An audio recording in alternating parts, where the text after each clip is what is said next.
Vay ellerine. Hay hay hay.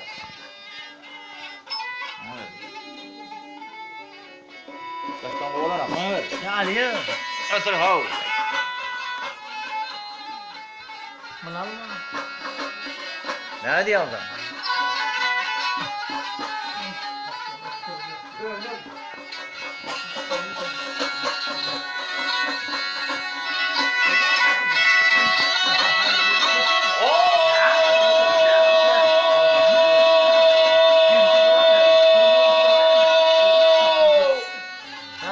Nereye geldi? Nereye geldi? Aldım salım aldım yar yar yeşil Mansur yar yar Mansur var. Hey!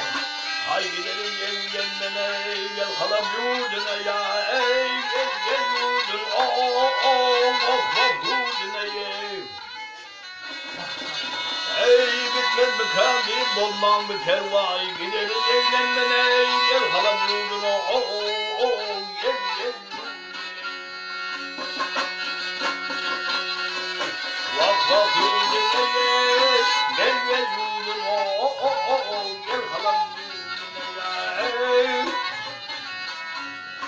Ay kerkim öldürdün yâre Hanı sultanı Mısamır tenada Ey bizim imanı ya Ey gel imanı ey Ey kötem kendisinden aldırıp bağlı gider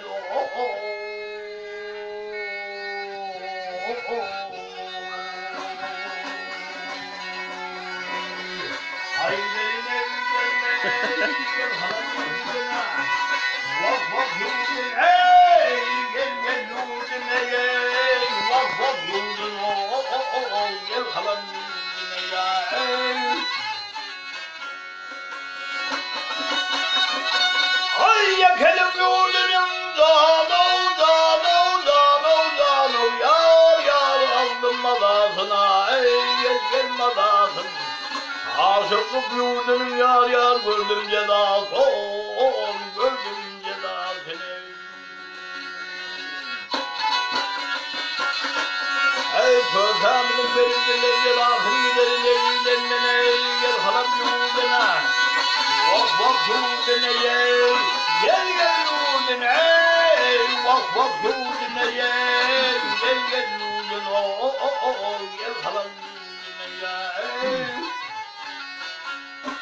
Ey inni eşek eller hocan sözünü benden sözün iyiydim senin buğdun iyi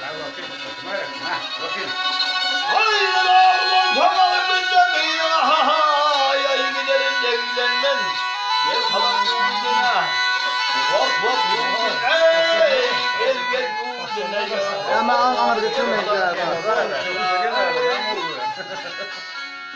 Hay giderin evlenmen Canım gel halam yurduna